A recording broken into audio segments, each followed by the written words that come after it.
New pain, that's a quarter of profit. I'm strapping in the long, but a new bag makes a new mission. New pad, so I trap in a new kitchen. Sawing the do glisten. What do you desire?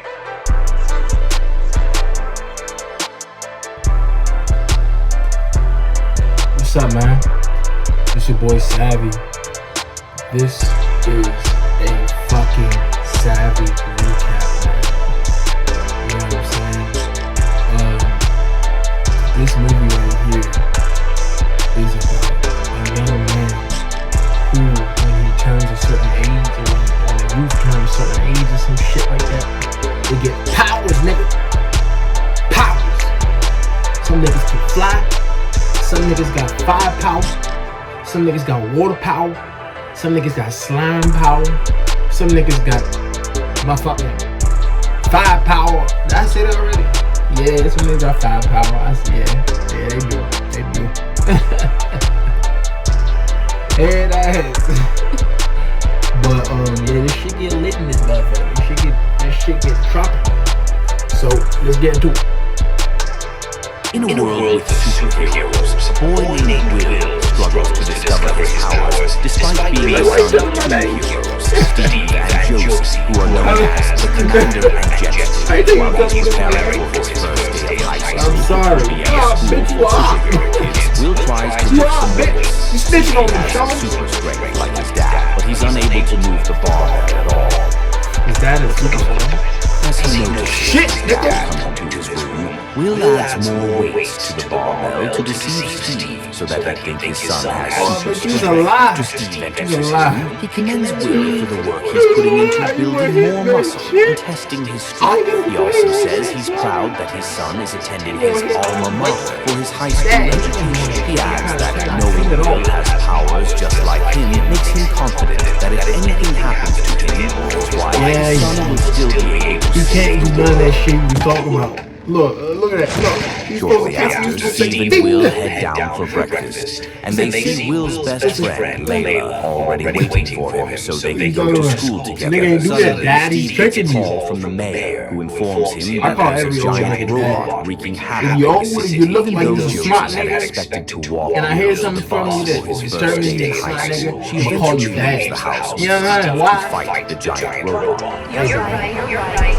Meanwhile, Layla also appears to have the power to control plants because one of her parents is a superhero. Before she heads to school with Will, they watch the news and see the commander take down the monster. As the commander celebrates, he also picks up a souvenir of the giant bomb, which he plans to add to his collection. Just then, put an end to the controversy. enter the school bus to their new school named Sky High. As Will enters the bus driver asks So I'm like, alright, you done your public. Ain't talking about Assessor that. Command realizes that he's the son of the commander and Jet. He said He then tells two kids, Ethan and Jet, to stand up from their son. If your daddy, your mama, wake up and your mama telling you that your daddy ain't shit, your daddy don't want you, don't always believe that shit. You know what I mean? Don't always believe that shit. And if it was to if some shit was to happen when he didn't want the kid, seek forgiveness. Niggas make mistakes. Niggas is humans. You know what I'm saying? You know what I'm saying? But be smart. There's a chance that there's a time when he was broken. He was like, don't bring the baby. Maybe he didn't say that. But if he did, it was because he was broken. He didn't want to bring the baby into salvation. But if he did say something like that, if he was like, take care of the kid mistakenly, you know what I'm saying? At least try to reach out and seek forgiveness. If the nigga sound ignorant and all that shit, then it's like, okay, he's an ignorant motherfucker. But sometimes also mothers lie, you feel me? Some mothers, you know what I'm saying, they don't understand that they are equal to a man. Ain't no man better than a woman. Man and woman are equal. The second is the first, according to numerology. The second is the first, you feel me? The duality, antiquity, you feel me? The Holy Spirit is a female, you feel me? There's two Holy Spirits, the first Son, and there's a female Holy Spirit. And that is the Lord, you know what I'm saying? So women are just as important to men. So some women don't understand that, and they look down on themselves and they try to find ways to be petty. So What do you desire? some women might keep a child away from the father. That's fucked up. Yeah, man, that's fucked up. So yeah, just look. Some of y'all niggas, man, y'all niggas got a father. You mother, they get the scene like the father and trying to fuck with you. Even some people are different. My mother was a little bit different from her antics. And I reached out to my father and told him who it was. And he wanted to reach out to me. But he was stop. But I had seen a documentary on the exact shit before I reached out to him. That's why I reached out to him. They came to my life, spent 10 minutes on me. I mean, but that don't mean you should go chase your dad for money, you feel me? But maybe you go find your dad, you might be like, the way for me to get back or show that I fuck with the nigga is buy this nigga a car. Now you gotta whip, you feel me? So, yeah, go find your dad's. Back door.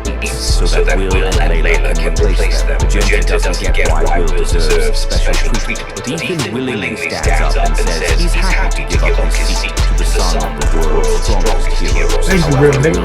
I'll say it too, hey. Because he already You was better than me. You made it.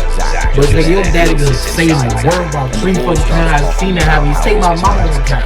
My mama was hanging from a bridge, bitch. Will believes they're alike as he asks if Zach still doesn't have any powers. His friend says he already has one. Will is disappointed by this, and he starts thinking of what to do when he's told to show his powers at Sky High. Suddenly, Ron drives past a closed road and straps the kids in their seats before turning on the bus turbo engines, which he uses to fly them to Sky High.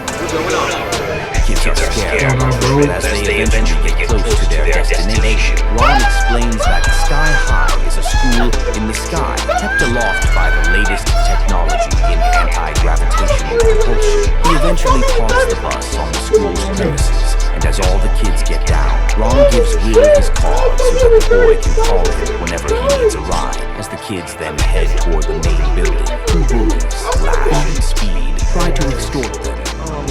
Nothing about a new student being in the book. But the student body president, Gwen, shows up and tells the boys to leave the newcomers alone. Following this, she welcomes Will and the others to Sky High. While she's talking about taking them for a tour of the school, Will can't seem to take his eyes off her, and it turns out that he already has a crush on her. Shortly after, Gwen takes them around the school, and as they finally get to the school's auditorium, the school principal, Mrs. Powers, appears in the room and welcomes the kids. Comments away! She also mentions that they'll soon have to take their power placement test, as Will wonders what she's talking about. Ethan explains that it's a placement test which will allow students to be categorized either as a hero or a sidekick. After Principal Powers leaves, a coach named Boomer enters the hall and tells the kids that he's in charge of the power placement. He then mentions that each one of them will be given the opportunity to showcase their powers to determine whether they're worthy of being heroes or sidekicks. Following this, he calls on a boy named Larry to showcase his powers first, and as he turns into a super strong stone figure, Boomer places him as a hero. After this, Zach climbs the stage even though he's not called next. He doesn't seem to do anything, and as Boomer looks confused, Zach says he can glow in the dark. He also tells Boomer to turn off the lights so that they'll see how useful his power is. The coach just places him as a sidekick. Next up, Ethan turns into a slimy liquid. This gives him a spot as a sidekick. Boomer also places Magenta as a sidekick after it turns out that she's a shapeshifter who can only turn into... What's up, man? Accidentally paused the video, so put it back up. Idea of making people heroes or sidekicks based on their powers. The coach gets pissed and places her as a sidekick. He then tells the kids to go for a break, and that when they return, he'll continue the placement test with Will. Following this, the kids head to the cafeteria to have lunch, and Zach complains about his placement as a sidekick, despite having a useful power. As they sit down at the table, Will notices a boy named Warren staring at him, so he mentions this to his friends. Am I crazy or is that guy really looking at me? Layla and the others then tell him that Warren likely hates Will because the commander sent the boy's dad to jail for committing a crime. After they're done with lunch, Will bumps into Gwen with his friends. He looks quite nervous around her because he likes her, and Gwen seems to notice it too. She then asks if he would like to join the homecoming committee as a representative of the freshmen. Will says he would love to. Gwen mentions that they'll talk about it later. Well, I guess I'll see you guys around. Shortly after, Will goes into the restroom and sees Lash and Speed bullying Ethan. After Ethan eventually leaves, Lash and Speed assume that Will has been placed as a hero, so they ask if he would like to bully sidekicks with them. Will doesn't seem interested in this, but he tells them what they want to hear so they can leave him alone. After a while, Will returns to the auditorium for his placement test, but as he climbs the stage, he doesn't know what to do. He then whispers to Boomer that he doesn't have powers, but the coach reveals what he said out loud and thinks he's joking. What do you mean you don't know what your power is? He instantly drops a car on Will to see if he has super strength, but the boy almost gets crushed. As he tries to explain that he has no powers, Boomer bumps him off the stage to see if he can fly like his mom. But again, Will lands badly on the floor. Boomer then tells him to stop playing around, but Will says he really doesn't have any powers, even though Boomer is surprised that the son of the world's greatest heroes has no powers. I don't have one. He shouts at Will and calls him a sidekick. Later that day, Will goes to the clinic for a checkup to see if he broke any bones after Boomer's test. After checking on him, the nurse tells Will that he's fine, but the boy seems unhappy that he has no powers. He then asks if the nurse already called his dad to tell him, but she says she doesn't want to be the one who breaks such a news to the commander. Will still looks unhappy and asks the nurse if it's normal. The woman says it is, and that he might just be a late bloomer. However, she adds that there's also a possibility that he'll never have powers. Will then asks if it has happened before, and the nurse says that Ron is a typical example. There he is. Will is disappointed to hear this. When he gets home, he tells his dad that they need to talk. Steve looks excited to speak to his son about his first day at school, so he tells Will to follow him to his secret superhero bunker. Will cannot believe this, but Steve says his son can now access the bunker because he's a certified hero. However, he tells Will never to bring anyone down there because it's a secret spot. Will says he'll never do that. I would never. And Steve then takes him down while holding the souvenir he picked up from the giant robot he and Josie fought earlier in the day. As they get there, Will looks amazed by everything down there, and Steve also shows him the souvenirs that he and Josie have picked up from their past battles. One of them is the pacifier, which belongs to a villain named Royal Pain, and Steve says it's his proudest possession. He adds that the day he dealt with the villain was the first time he saw Josie and knew he'd marry her. Will tries to touch it, but Steve stops him and then shows him a spot he has already reserved for his son's souvenirs. He also mentions that he's happy to see that Will is now a hero because they'll get to fight side by side in the future. As he asks Will what he wanted to say earlier, the boy says it's nothing. Dad, we need to talk. While they walk away, the device from the giant robot comes on, and it turns out that it has a camera which allows two of Steve's enemies to watch his every move as they try to defeat him. Later that night, Will sits on the roof of the house to think about how his day went. Layla joins him there and asks if he has told his parents that he has no powers, but he says he hasn't. He adds that he couldn't tell Steve after he showed him the secret superhero bunker. Layla says he has to tell them. You have to tell them. And Will says he will do that eventually. He adds that he's even scared that he might never have powers, but Layla tells him not to think about it. He then asks why she seems so cool with being a sidekick when she could be a hero. Layla says she doesn't really care and that she thinks the placement process is wrong. The next day at school, Will attends hero support class with his friends. The teacher, Mr. Boy, starts the class by telling the kids that being a sidekick is not a bad job. He adds that he was once the sidekick for the commander and Jetstream. Will is surprised to hear this. Excuse me. I didn't know you worked for the commander. And he says he didn't know his parents worked with Mr. Boy. The teacher sounds disappointed that Steve and Josie never mentioned him to their son, but he pretends to be okay with it. Shortly after, an explosion occurs in the school. But before everyone starts to panic, another teacher, Mr. Medulla, comes over to announce that it was only a small explosion from the science lab. I'll get the nurse. Unless she's a Following this, Mr. Boy starts teaching all the kids how to be good sidekicks. After the classes for the day, Will heads home with his friends, and they do their homework together. While they're at it, Steve enters the house and says he's happy to see that Will has made more friends. Will's friends then introduce themselves to Steve and tell him what they can do. Steve looks slightly disappointed to hear the powers they have, and as Will meets him in the kitchen, he tells his son that Sky High has lowered the bar for superheroes. Will says that his friends are actually sidekicks.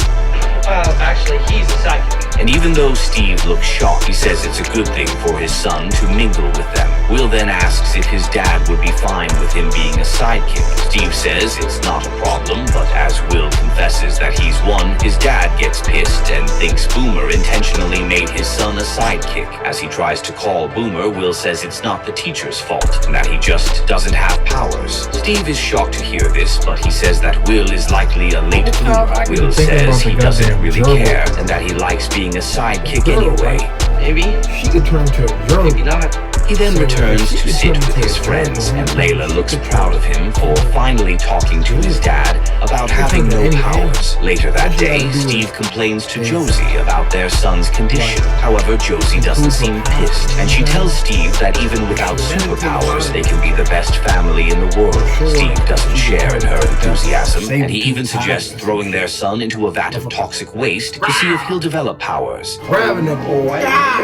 find a vet. However, Josie says she won't let her son be put through something that dangerous. The next day, as Will arrives at school, he sees Lash and Speed bullying Ron, and he tries to help the bus driver. However, the two bullies make fun of him for being a sidekick. Later that day, during lunch break, Lash trips Will and makes him spill his food on Warren. This gets Warren pissed, and even though Will tries to say sorry for what he did, the boy doesn't listen. Suddenly, he reveals his powers and starts throwing fireballs at Will. Luckily, Will is able to avoid getting hit, but as he's about to turn on the sprinklers in the cafeteria, Lash trips him again. Warren finally gets to Will, but the boy manages to escape and hide under a table. As Warren then asks where his fellow sidekicks are, Ethan and the others show up to defend Will. Before Warren attacks them, Will suddenly carries the table he's standing on and throws it away. Everyone realizes that Will is now super strong, and he also looks happy. He then stands up to Warren and beats him a few times, but the boy doesn't give up. Just as Warren is about to launch another attack on Will, Layla gives him a fire extinguisher, which he uses to quench Warren's fire. Principal Powers sees this, and she takes the two boys to detention. She then tells them to think about what they did and how much it could have caused harm to other students. As she walks out, Will tells Warren to let them put their parents' fights behind them. He also offers to shake hands, but Warren says he'll roast Will the next time the boy crosses his path. After school closes, Will arrives home and mistakenly breaks the door as he's about to enter the house. Even though he looks excited to tell his parents about his powers, Josie seems pissed about what Will did at school earlier in the day. You nearly destroyed the cafeteria. Will says it wasn't his fault, but before he says anything, Steve tells him to go straight to the superhero bunker. Will looks scared that his dad is about to scold him, but as they get to the bunker, Steve congratulates his son for finally having powers. Since they also have the same powers, he sounds quite excited and gives Will an Xbox to congratulate him. However, he tells Will not to tell Josie about it because he wants her to believe he came to the bunker to scold their son. After they eventually leave, the giant robot's device comes on again, and the villains talk about Will's new powers. I got my powers. The next day, in school, Will's friends look so proud of him, and Ethan also mentions that he has made sidekick history by having powers that even heroes will fear. Later on, while they're in class, Mr. Boy tells Will to leave for the heroes classroom, because the school management now considers him worthy of being a hero. Will doesn't want to leave his friends, but they tell him not to worry about them.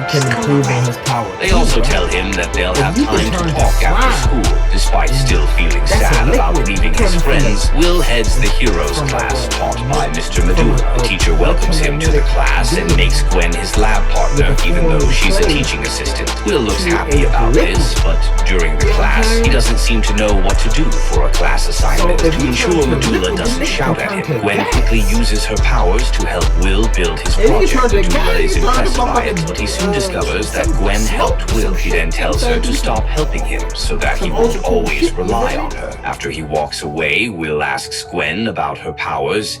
So, man, How did you do that? And she says she's a technopath who can control technology with her mind. Will is impressed by this, and Gwen mentions that she can become his private tutor if he needs extra help regarding classwork. Will likes this idea, so Gwen agrees to meet him at his house the next day. Shortly after, they head for lunch break together, and they sit with some other heroes and another girl named Penny. Just as Will sees his friends enter the cafeteria, he calls them to the table. Guys, But Penny makes clones of herself and takes up the space. Layla and the others have to move elsewhere to sit, and Will looks disappointed because Penny doesn't want sidekicks to sit with them. Gwen then tells him not to be bothered by what Penny did because she's like that sometimes. After lunch, Will finds Layla and says sorry to her for what Penny did. Please, not a big deal. He also promises to take her to a Chinese restaurant for dinner. Layla doesn't think he's being serious because he dislikes Chinese food, but he says he's only doing it for her. Layla is happy about this, and they agree to meet at the Alright, y'all. Y'all niggas. I hope y'all enjoyed this jump, bro. Second half coming soon, man. Alright, folks. Y'all be blessed. Y'all be dangerous.